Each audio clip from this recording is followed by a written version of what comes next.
In this video, we'll very briefly cover the top 50 wide receivers in the 2022 NFL Draft.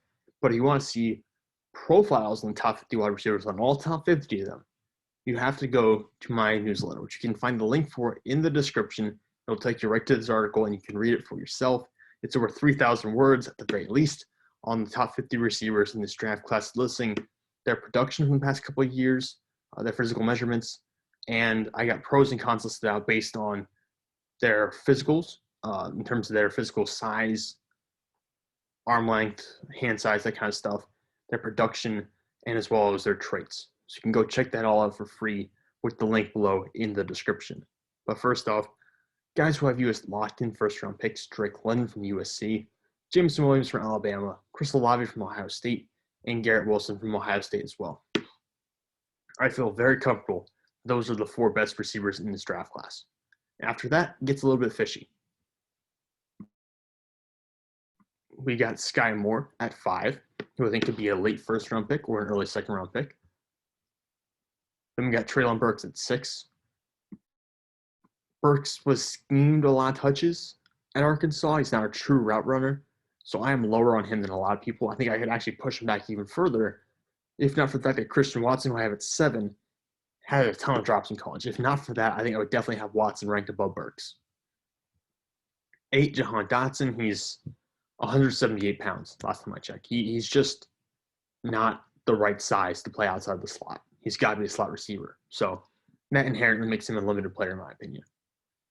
Tier 3, guys who I think are pure second-round picks and don't have a shot going in the first round: George Pickens from Georgia, Jalen Tolbert from South Alabama. It's just those two.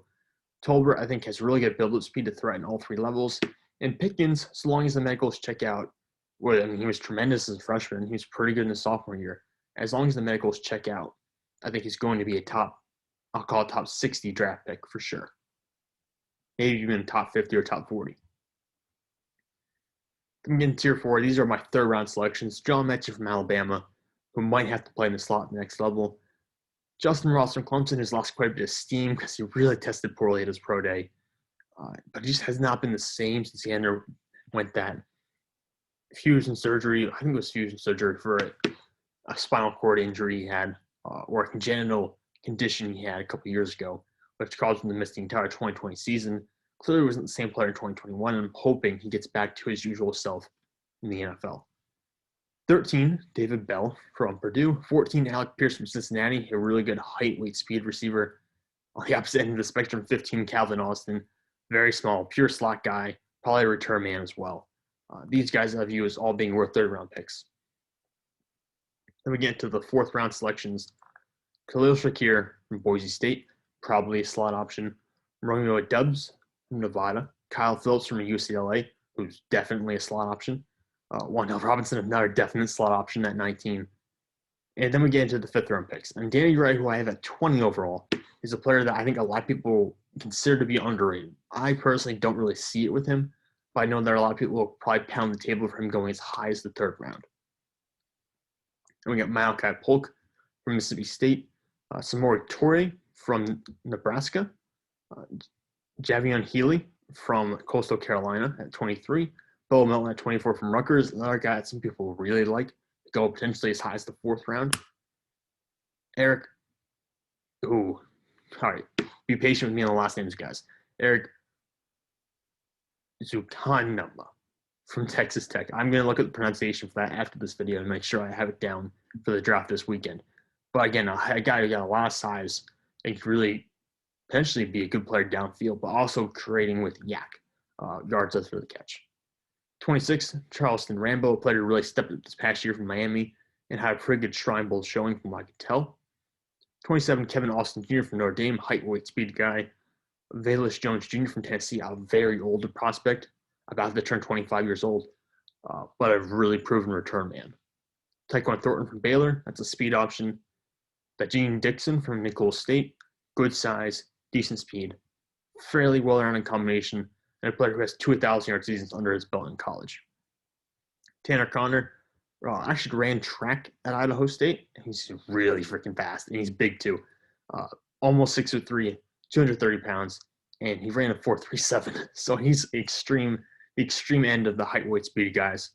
Dontario Drummond at 32, Trey Turner 33, Isaiah Weston, another height, weight, speed dude at 34. And you get into the guys who think are going to be 7th-round picks after that. Just like Devin Williams from Oregon, Josh Johnson from Tulsa, who I think could actually go higher. This is another guy who might go 3rd round, maybe even back into not 3rd round, sorry, 5th round, or maybe even back into the 4th round. My concern, he's about 5'10 and a half, 183 pounds. And you blow on him, he falls over. He's a very lean guy. He's not built to last.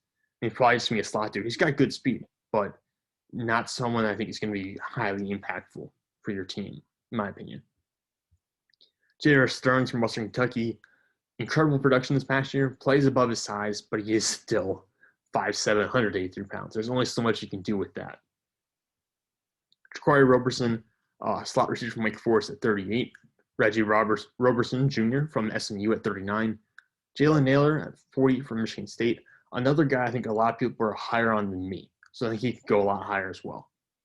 And then I'm getting to the UDFAs. Emeka Mezi from NC State, Ty Freifogel from Indiana, Braylon Sanders from Ole Miss, Michael Woods from Oklahoma, Tay Martin from Oklahoma State, another guy people like quite a bit. I'm just not there with Tay Martin, unfortunately. And then we got Jaquez Ezer from Sam Houston State at 46, Devin Tompkins at 47. Again, a guy who had a lot of great production this past year, but he's 5'7", 167. There's just not much of a role for guys like that in the NFL. Leo Andre Gallimore from Valdosta State.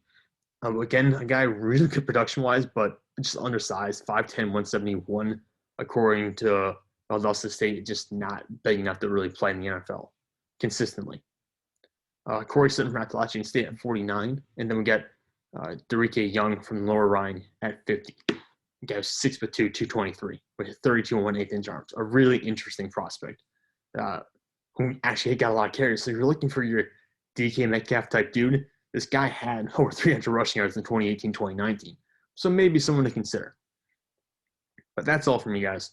If you want to check out this article and actually read the in-depth profiles, you can go to my newsletter, which is going to be linked in the description below. And it'll take you right to this article where you can see all the pros and cons of drafting every receiver that's going to be taken in this draft class. Hopefully I got them all. I believe I did, but we'll find out tomorrow on draft day. For now, guys, thank you all, and have a good day.